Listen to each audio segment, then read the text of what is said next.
ఆదిలాబాద్ జిల్లా కేంద్రంలోని తాన్సీ బస్టాండ్ వద్ద 97.20 కోట్లతో నిర్మించి తలపెట్టిన అండర్ బ్రిడ్జ్ పనులకు మళ్లీ బ్రేక్ పడింది.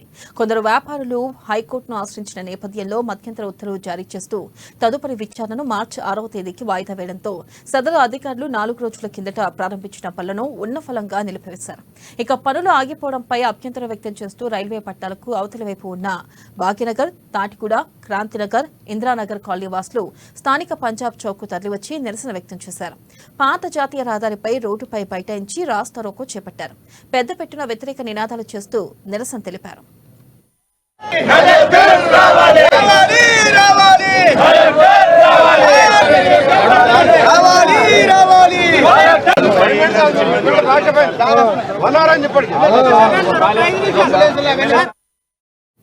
దశాబ్దాల కాలంగా ఎదురుచూస్తున్న అండర్ బ్రిడ్జ్ పనులు ప్రారంభమయ్యాయని సంతోషపడ్డామని, ఇంతలోనే పనులను ఆపివేసి నిరాశపరిచారంటూ కాలనీవాసులు ఆవేదన వ్యక్తం చేశారు. కొన్ని సంవత్సరాలుగా ఈ రైల్వే గేట్ కారణంగా చాలా ఇబ్బందులు పడుతున్నామని, అత్యవసర సమయంలో ఆసుపత్రికి వెళ్లేటప్పుడు కొందరు ప్రాణాలు సైతం పోయిన సందర్భాలు ఉన్నాయన్నారు. సుదీర్ఘ విరామం తర్వాత ఎట్టకేలకు పనులకు మోక్షం కలిగిందనుకుంటే మళ్లీ స్టే తీసుకొచ్చి ఆపివేయడం ఎంతవరకు సమంజసమని ప్రశ్నించారు.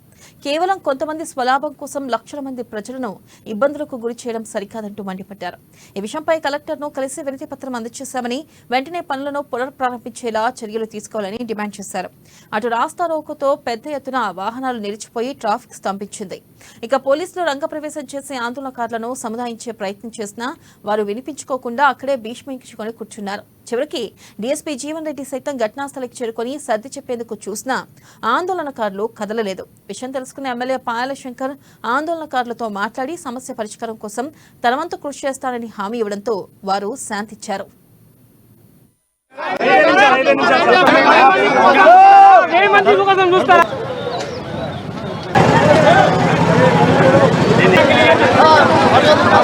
తాటిగూడ, భాగ్యనగర్, మహాలక్ష్మివాడ ఏదైతే స్లమ్ ఏరియా నుండి మరియు వివిధ గ్రామాలైనటువంటి ప్రజల కోరిక మీదకెళ్ళి అండర్ బ్రిడ్జ్ నిర్మాణాన్ని రైల్వే అధికారులు చేపట్టినారు.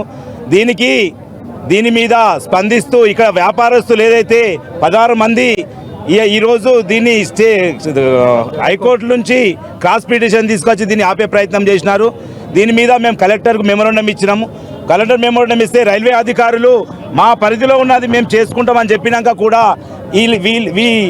ఈ ఆర్డీఓ కానీ మున్సిపల్ అధికారులు కానీ పనులు ఆపేయడం ఎంతవరకు అన్యాయం. ఇది ఉంది. కోర్టు స్టే ఆర్డర్ ఎవరు పెట్టారు? ఇక్కడ లోకల్ పర్సన్ కాదు స్టే పెట్టింది.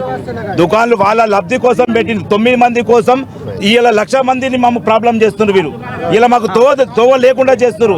ఇలా స్కూల్ పోవాలన్నా కానీ హాస్పిటల్ పోవాలన్నా కానీ ఇబ్బంది అవుతుంది. ఎక్కడ కూడా మాకు తోవ అనేది లేదు పోతాడానికి. సరే 40 రోజులు కష్టపడదాం, 40 రోజుల తర్వాత అన్నా కానీ అండర్ బ్రిడ్జ్ అవుతుంది అనుకుంటే ఈరోజు వీళ్ళు అక్రమంగా కోర్టులో కేసులు పెట్టి దీని పనులు ఆపే ప్రయత్నం చేస్తున్నారు. ఇది ఎంతవరకు న్యాయం చెప్పండి? మీకు నష్టపరియాలంటే వాళ్ళ దగ్గరికి పోండి, కానీ పనులు ఆపించే అధికారం వీళ్ళకి ఎక్కడిది?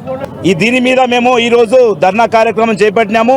మరి ఇప్పుడు కలెక్టర్ గారు వెంటనే వచ్చి మాకు ఏదైతే హామీ ఇచ్చేంత వరకు